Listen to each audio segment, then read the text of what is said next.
The crowd had gathered in the market square by the time Sera Rynwood stepped into the sunlight, her 8-foot frame casting a shadow across half the cobblestones.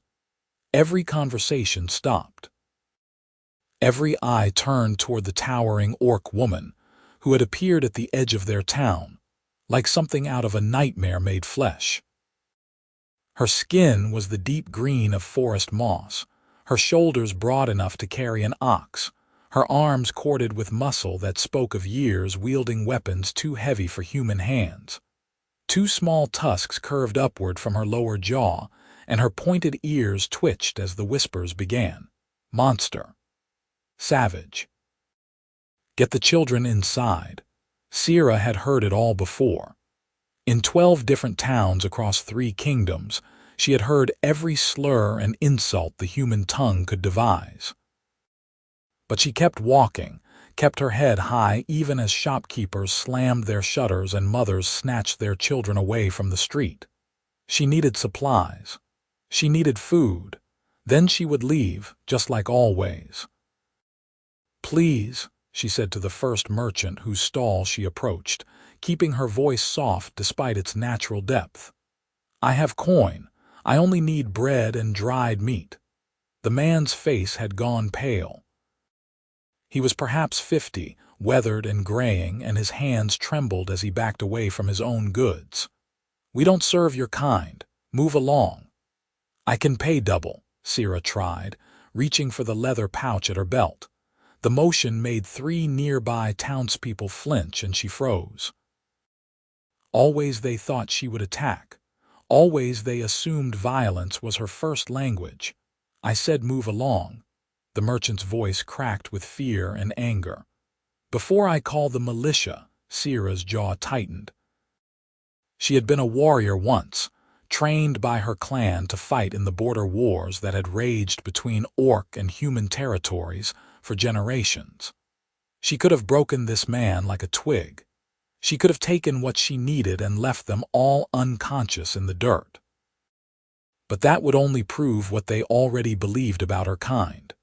So instead, she nodded once and turned away, her stomach twisting with a hunger that had become familiar over the past 3 days. She was halfway back to the tree line when someone called out behind her. "Wait." The voice was quiet, almost hesitant, and so unexpected that Sera actually stopped. She turned slowly, expecting a trap or an ambush, but saw only a single human man approaching from the direction of a small cottage on the outskirts of town. He was perhaps 30 years old, with brown hair that fell across his forehead and eyes the color of new spring leaves. He wore simple farmer's clothes, patched in places but clean, and he carried a cloth bundle in his hands. "You need food," he said. It was not a question. Sera studied him warily. This was often how it started, the cruelty disguised as kindness until she let her guard down. "I have coin," she said carefully. "Keep it." The man held out the bundle. As he came closer, Sera could see that he walked with a slight limp, favoring his left leg. "There's bread, cheese, and some dried venison. It isn't much, but it should last you a few days if you ration it." She made no move to take the offering. "Why? Because you're hungry."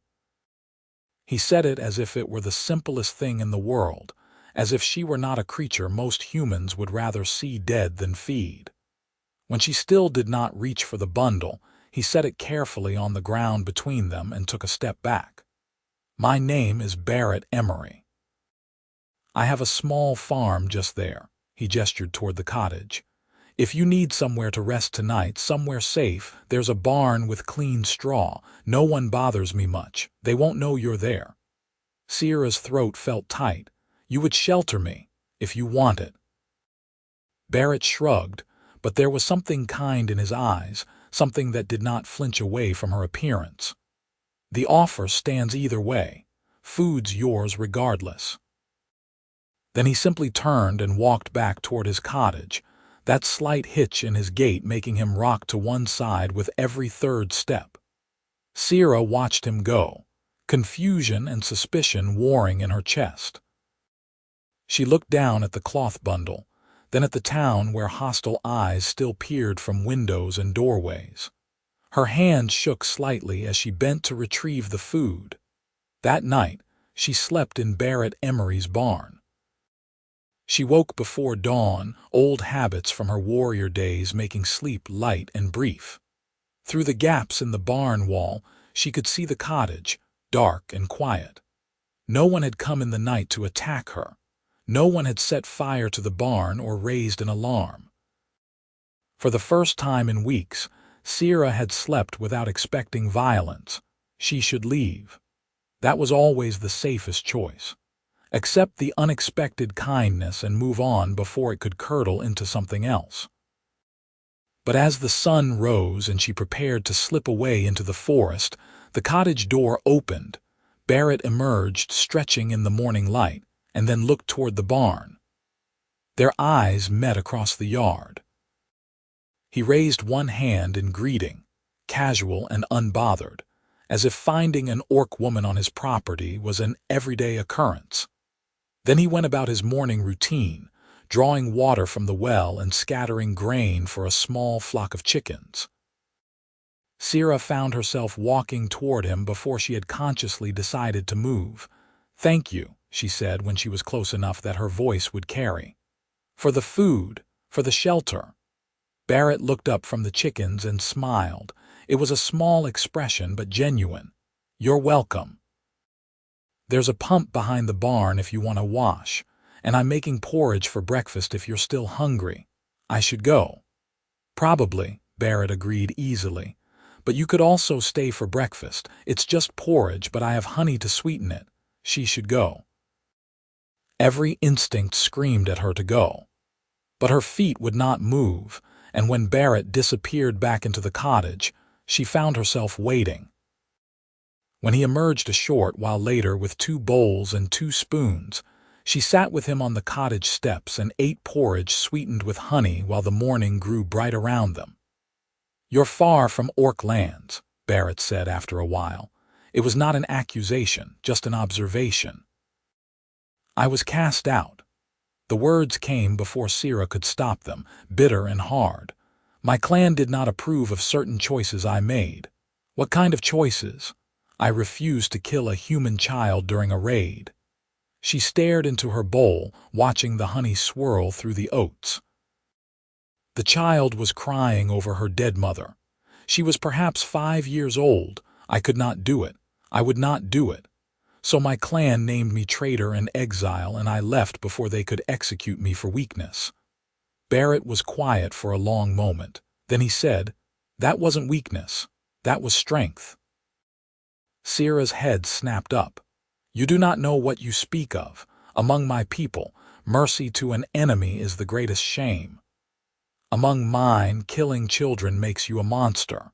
Barrett's voice was still gentle, but there was steel underneath it. "You chose to be better than what they wanted you to be. That takes more courage than any battle." Something in Sera's chest cracked open, just a little. She had not expected understanding. She had not expected this human man to speak to her as if she had done something worthy of respect rather than scorn. They finished their breakfast in silence, but it was a comfortable quiet, the kind that settled between 2 people who had recognized something in each other. "You can stay," Barrett said when she rose to leave. "If you want. I could use help with the farm work. It's harder than it used to be since I injured my leg. The town would not approve. The town doesn't get a say in what happens on my land." There was something stubborn in the set of Barrett's jaw. "I'm offering you work and fair wages, room and board included. It's your choice." Sera looked at the farm, small and neat and peaceful. She looked at the forest beyond, where months of wandering and hunger awaited her. She looked at Barrett, this quiet man who had shown her more kindness in 12 hours than she had received in 12 months. "1 week," she heard herself say. "I will stay for 1 week to repay you for the food and shelter." Barrett's smile was like sunrise. 1 week then. The week became 2, and then 3. Sera fell into the rhythms of farm life with surprising ease. Her strength, which had been bred for war, found new purpose in work that built rather than destroyed. She could plow a field in half the time it would take a human man. She could carry loads that would have broken a horse's back. She repaired the cottage roof, reinforced the barn walls, and dug a new irrigation channel for the vegetable garden. Barrett, for his part, treated her like any other hired hand. He worked beside her when his leg allowed, and when it did not, he cooked their meals and mended their clothes and kept the accounts. He told her about his life in fragments, how he had been a soldier once, how he had taken a spear to the knee in a battle against raiders, how he had returned home to find his parents dead of fever and the farm struggling. "The town thinks I'm odd," he said one evening as they sat on the porch after a long day's work. "A crippled bachelor farmer who keeps to himself. They leave me alone mostly, which suits me fine." "They will like you even less now," Sera pointed out. "When they learn you have given shelter to an orc. Let them dislike me then." Barrett leaned back against the porch post, his injured leg stretched out before him. "I've never much cared for their approval anyway." Sera studied him in the fading light. He was not a large man by human standards and certainly not by orc ones, but there was something solid about him, something unshakable. "Why did you help me?" she asked. "That first day. Why did you give me food when no one else would?" Barrett was quiet for a long time, watching the sun sink below the horizon. "When I was injured in battle," he said finally, "I was left behind by my unit. They thought I was dead or would be soon enough. But an enemy medic found me, a woman from the raiding force we had been fighting. She was checking bodies for survivors from her own side, and she found me instead." He paused, lost in memory. "She could have killed me. Should have, really. But she bandaged my leg and gave me water and left me where our forces would find me when they returned for the dead. I never learned her name, never saw her face clearly, but I'm alive because someone chose mercy when they could have chosen cruelty. So when I see someone hungry and alone, I remember her. I remember that kindness matters, even between enemies." Sera felt her eyes burn with tears she would not let fall. "You are a strange human, Barrett Emory. You're a strange orc, Sera Rynwood." He smiled at her, that gentle expression she had come to anticipate. "I think that's why we get along." As summer deepened into autumn, something shifted between them. Sera began to notice things she had not let herself see before. The way Barrett's eyes crinkled when he laughed, the careful way he moved his injured leg on cold mornings, the sound of his voice when he sang old songs while working. She noticed the breadth of his shoulders despite his smaller frame, the steadiness of his hands, the quiet intelligence in every decision he made. And she noticed how he looked at her sometimes, when he thought she was not paying attention. Not with fear or disgust, but with something that made her heart race in ways that battle never had. It was dangerous. It was foolish. Humans and orcs did not fall in love. Their peoples had been enemies for generations. Any affection between them was doomed from the start, forbidden by both their cultures and impossible by nature. Sera told herself this every night as she lay in the barn, staring at the ceiling and trying not to think about the man sleeping in the cottage yards away. But her heart, which had survived exile and loneliness and endless wandering, was a traitor to reason. The first frost came in late October, and with it came trouble from the town. Sera had been careful to keep away from the main roads, to make herself scarce when Barrett went to the market. But rumors had spread anyway, as rumors always did in small places. The townsfolk knew that something was different at the Emory farm. Some claimed to have seen a massive figure working the fields. Others swore they had heard a deep voice singing in a language that was not human. It was the blacksmith's son who finally confirmed their fears. The young man had cut through Barrett's land on his way to a neighboring farm and had come face to face with Sera as she hauled firewood. He had run back to town with tales of the monster living openly on the Emory property, and the town council had called an emergency meeting that very evening.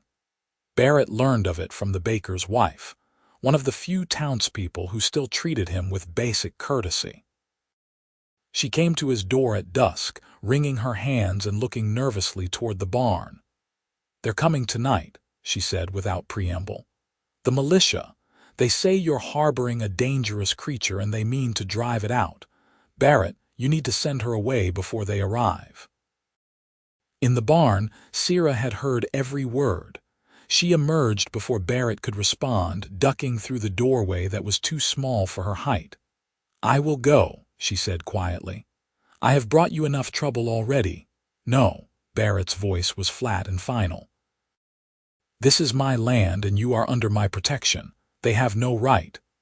"They have numbers and weapons," Sera said, "and they have the law on their side. I am Orc. They are human. There is no world in which that ends in my favor.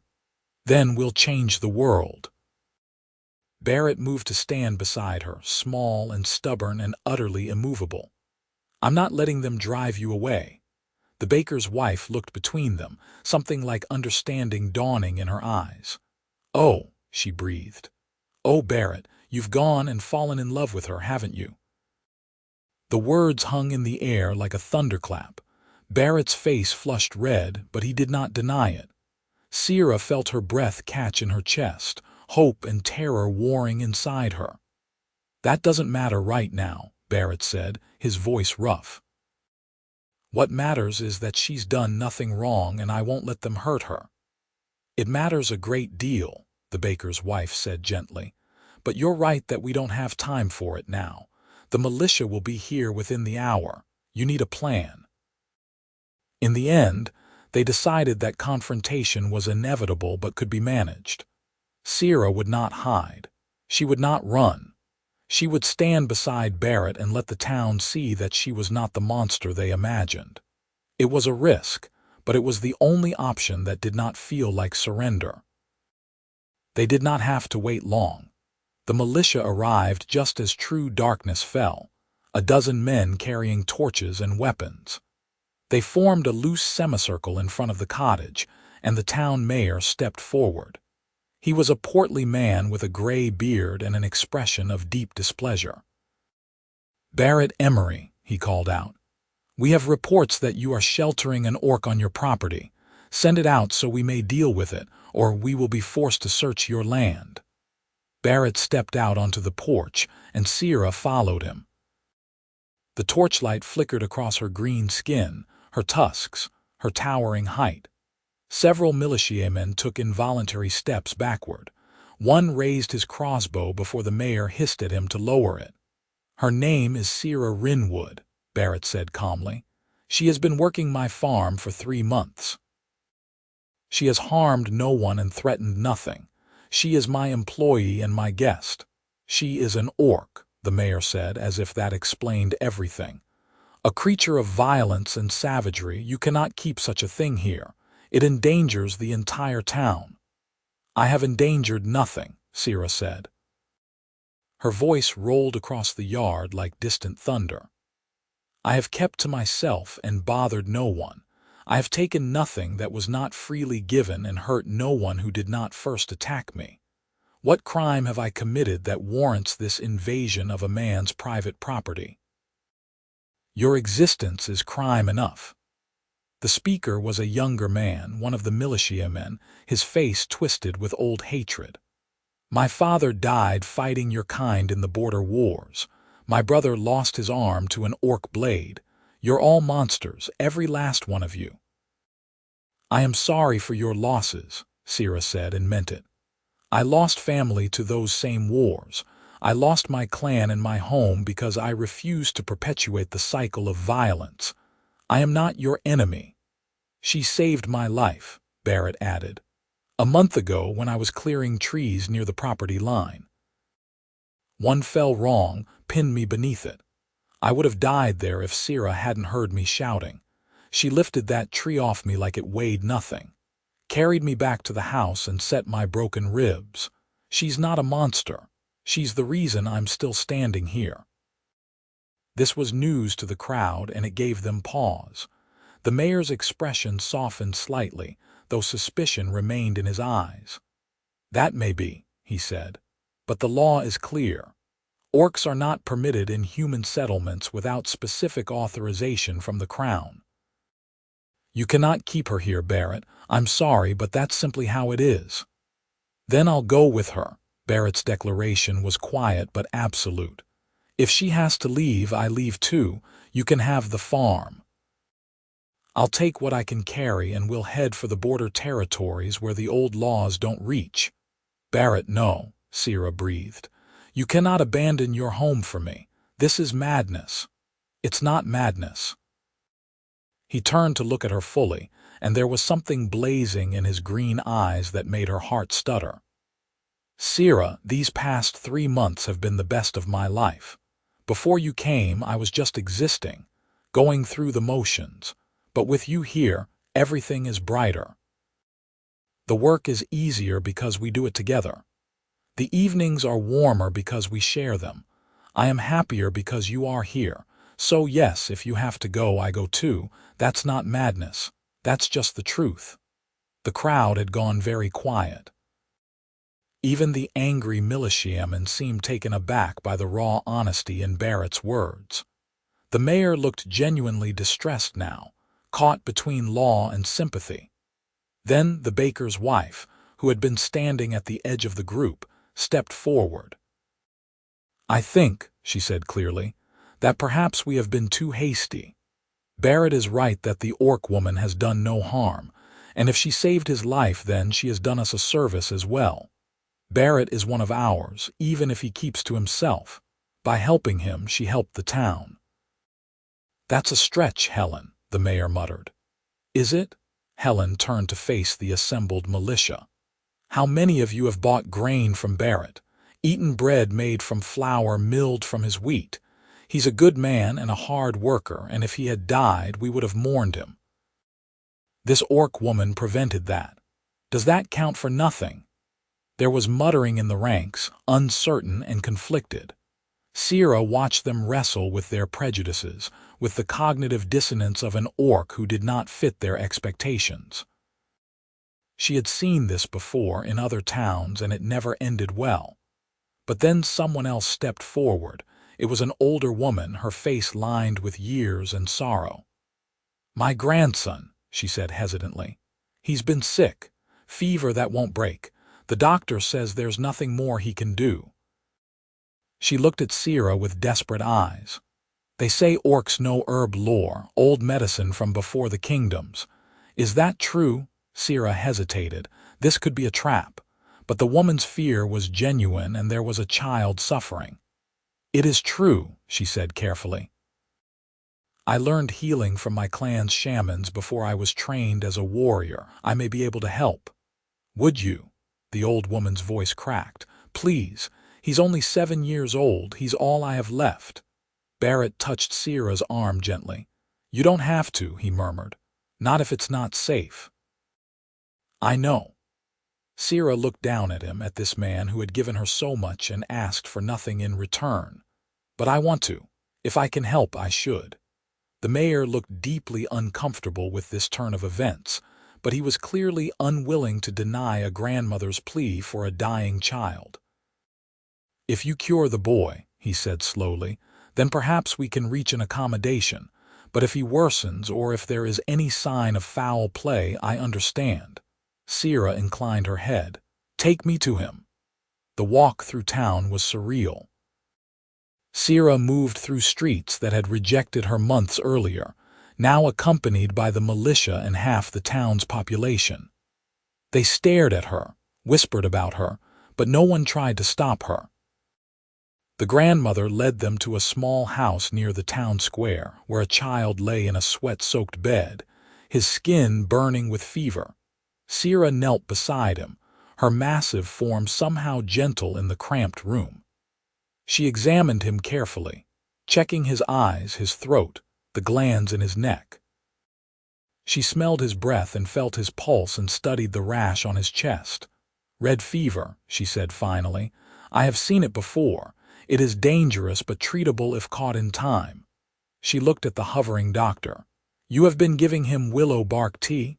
"Yes," the doctor said stiffly. "For the fever and cool cloths." "That is good, but not enough. He needs golden seal root to fight the infection, and yarrow for the fever itself, not willow. Willow alone is too weak for red fever. Do you have these herbs?" The doctor's face reddened. "I have willow bark and some chamomile." "We don't keep more exotic stock in a town this size." "Then I will need to gather them. The golden seal grows near streams in shaded areas. Yarrow prefers sunny meadows. I know where to look, but I must go now. Every hour matters." Barrett was already moving toward the door. "I'll come with you. I know the areas around here better than anyone." It took them 3 hours to gather what Sera needed, moving through the autumn night by lantern light. Barrett's knowledge of the land proved invaluable, guiding them to the most likely spots for each plant. Sera worked with focused intensity, selecting only the best specimens and preparing them as they went. When they returned to the town, dawn was breaking. Sera brewed a strong tea from the golden seal and yarrow, adding other herbs to ease the boy's stomach and help him sleep. She coaxed the medicine down his throat in small sips, speaking to him gently in her deep voice, telling him stories from her childhood to distract him from the bitter taste. Then there was nothing to do but wait. The grandmother sat on one side of the bed. Sera sat on the other, her large hand resting gently on the boy's forehead, monitoring his temperature. Barrett stood behind her, a quiet presence of support. The doctor watched from the corner, skeptical but hopeful. 2 hours after the first dose, the boy's fever broke. By midday, he was sleeping peacefully, his breathing steady and strong. By evening, he woke asking for food. The grandmother wept with relief and clutched at Sera's hand with trembling fingers. "Thank you," she whispered. "Thank you, thank you, thank you. You saved him. You saved my boy." Sera felt something warm and unfamiliar bloom in her chest. She had spent years learning to kill, and mere months learning to heal. But this moment of gratitude and joy, felt more valuable than any battle she had ever won. The town's attitude shifted after that night. Not completely, not all at once, but enough to matter. The mayor came to Barrett's farm the next day with an official document granting Sera provisional residency as a skilled healer. There were conditions, of course, and restrictions, but it was more than Sera had ever dared hope for. "You proved yourself," the mayor said gruffly. "Can't argue with results. The boy would have died without your help. That counts for something." Over the following weeks, more townspeople came to the farm. Some brought sick children or elderly parents seeking Sera's healing knowledge. Others came simply to see the orc woman who had defied their expectations. A few even came to apologize for their initial hostility. Sera treated each visitor with the same calm dignity. She healed where she could, advised where she could not, and never spoke of the prejudice she had faced. Barrett watched her handle each interaction with growing pride and something else, something deeper that he was no longer trying to hide.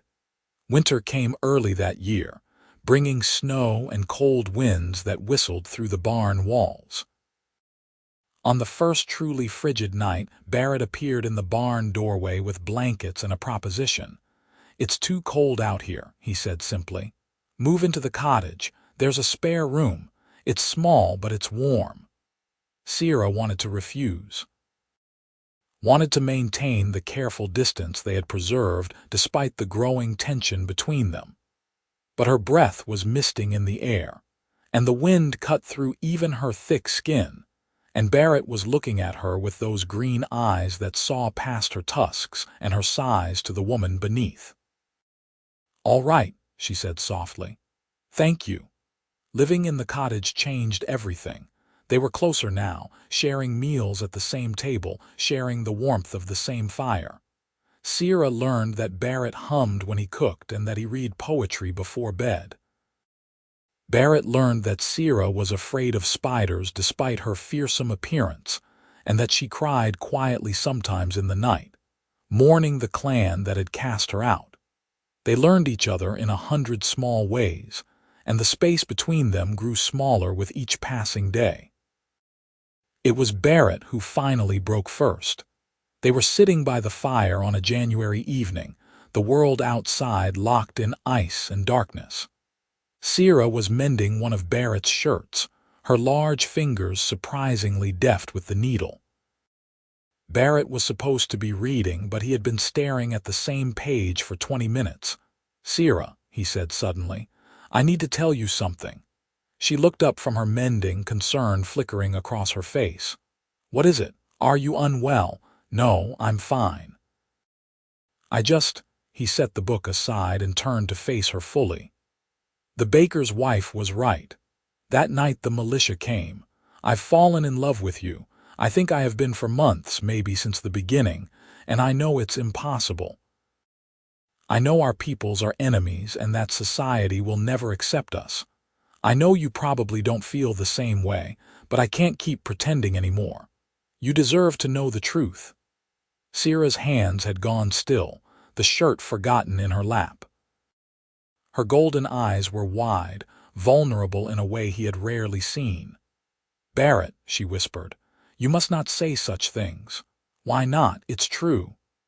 "Because it is impossible, as you said, because loving me will bring you nothing but pain and difficulty. Because I am orc and you are human and the world will hate us for it."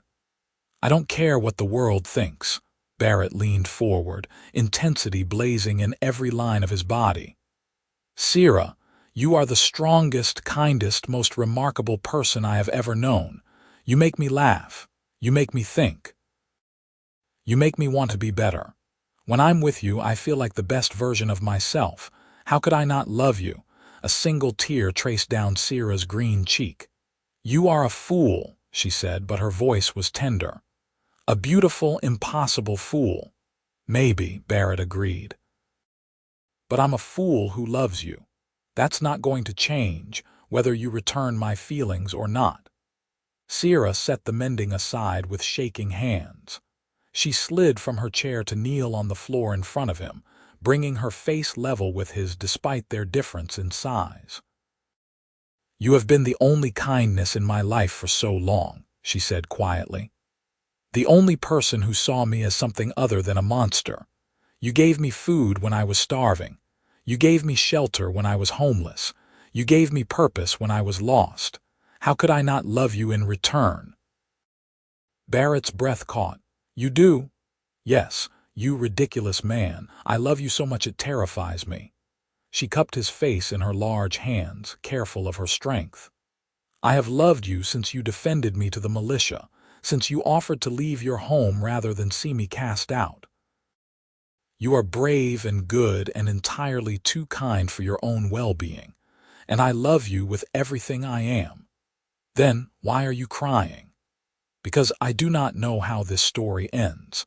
Because I am afraid that loving each other will not be enough against a world that wants us apart. Because I have already lost one home and I cannot bear the thought of losing another." Barrett covered her hands with his own, pressing them more firmly against his face. "Then we'll make our own home, our own world, right here, you and me. And anyone who wants to be part of it can accept us as we are or stay away. It will not be easy. I don't care. Nothing worthwhile ever is."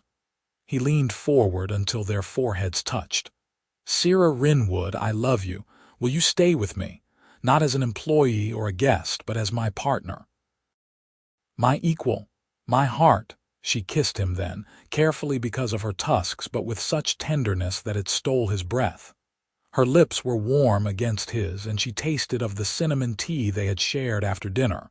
When they finally broke apart, they were both shaking. "Yes," she whispered. "Yes, I will stay, for as long as you will have me." Then you're stuck with me forever, Barrett said, grinning. I hope you know what you've agreed to. Sera laughed, the sound rich and joyful. I think I am beginning to understand. They sat together by the fire until the logs burned down to embers, talking about the future they would build together. It would not be easy. There would be challenges and prejudice and moments of doubt. But they would face them together. This quiet human man and the towering orc woman who had found something neither had dared hope for. Acceptance, understanding, and love. Spring came with a rush of green growth and birdsong. Sera and Barrett worked the farm together as true partners now, their relationship no longer hidden or denied. The town had seen them together often enough that most people had figured out the truth, and reactions were mixed. Some disapproved openly. Others kept their distance, but caused no trouble. A few, like the baker's wife and the grandmother whose grandson Sera had saved, were openly supportive. It was the grandmother, in fact, who suggested the hand fasting. She came to the farm on a warm April morning, her grandson skipping along beside her. The boy had recovered completely and had developed a serious case of hero worship for Sera. He brought her wildflowers and told her elaborate stories about his adventures, and she listened to every word with solemn attention. "You two should make it official," the old woman said without preamble as they sat on the porch drinking tea. "Let the town see that you're committed to each other. It might ease some minds." Barrett and Sera exchanged glances. They had not discussed marriage, unsure if such a thing was even possible between their kinds, but the idea had an undeniable appeal. "Would anyone come?" Sera asked quietly. "Would it not simply invite trouble?" "Some would come," the grandmother said firmly. "And those who didn't would at least know where you stand. Besides, I think you'd be surprised. You've done a lot of good here. More people notice that than you might think." That evening, Barrett found Sera in the garden, tending the early vegetables. He sat beside her in the dirt, heedless of his clean trousers, and took her hand. "What do you think?" he asked. "About the hand fasting." Sera was quiet for a long moment, her thumb tracing patterns on his palm. "In my clan," she said finally, "marriages were arranged for political advantage. Love was not considered relevant. I watched my sister bound to a warrior she despised, all for the sake of alliances. I swore I would never marry unless it was for love. And now I have found love in the most unexpected place imaginable." She turned to look at him, her golden eyes soft. "If you want to marry me, Barrett Emory, then yes. 1,000 times yes. I want the world to know that I choose you and you choose me." Barrett's smile was brilliant. "Then we'll have a hand fasting, and I promise it will be a celebration worthy of you." They set the date for the summer solstice, giving themselves time to prepare and to spread the word. The baker's wife helped Sera make a dress, adjusting traditional patterns to fit her larger frame. The blacksmith, whose son had initially been so hostile, offered to craft their rings in grudging acknowledgement of the healing Sera had done for various townspeople.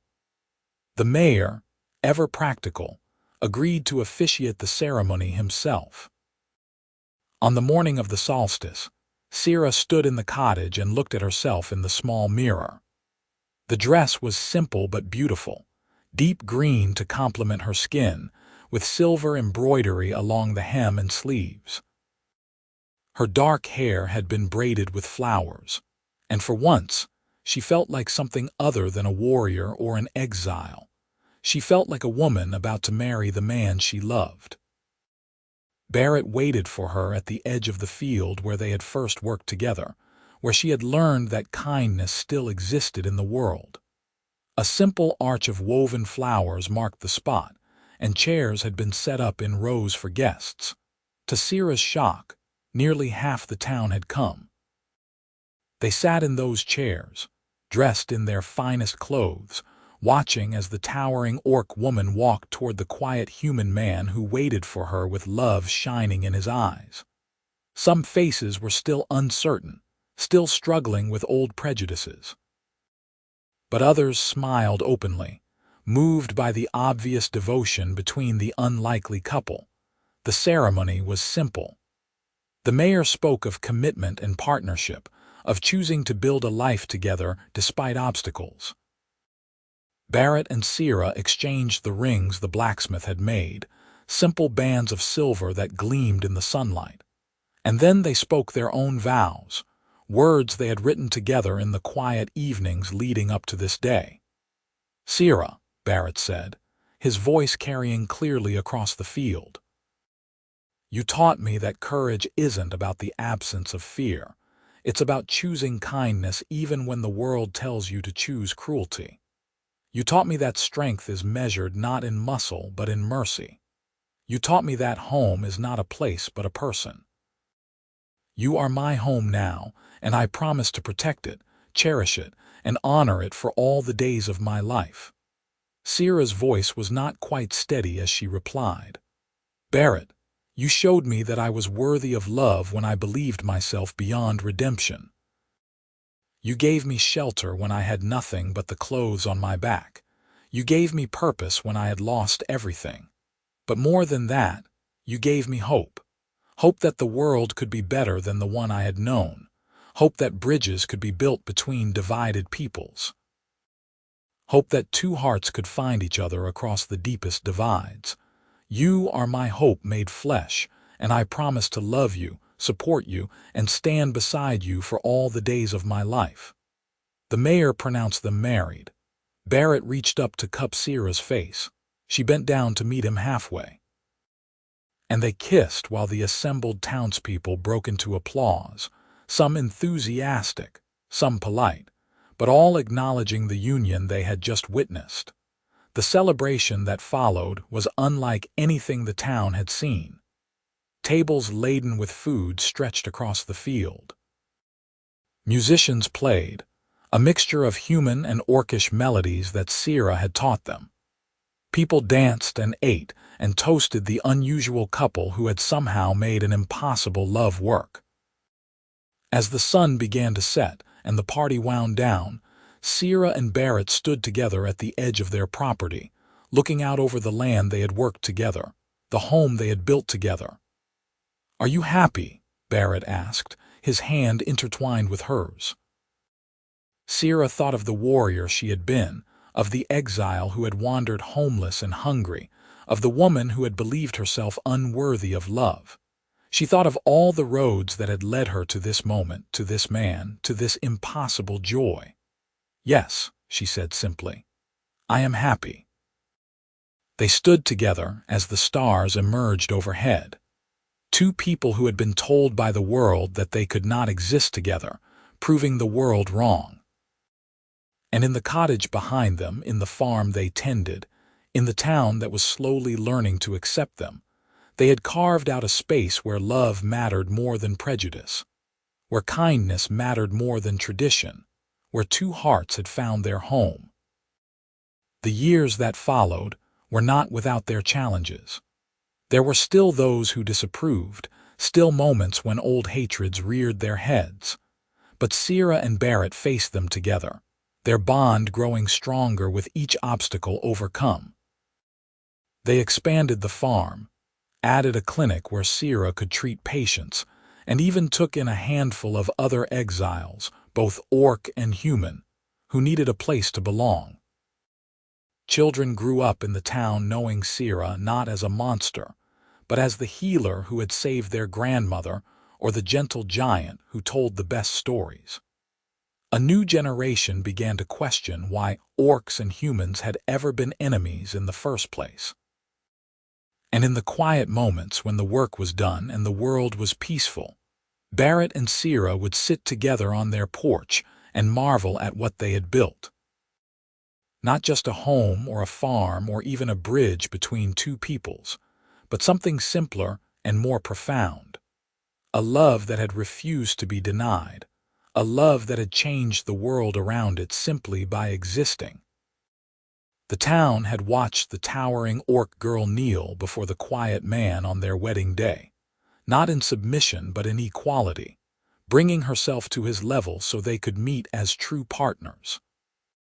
And in that moment, everyone present had understood what Sera already knew in her bones, that Barrett Emory had been kind to her when no one else would be, and that kindness had saved them both. It had given her a home. It had given her a future. It had given her love. And in the end, that was the only story that mattered.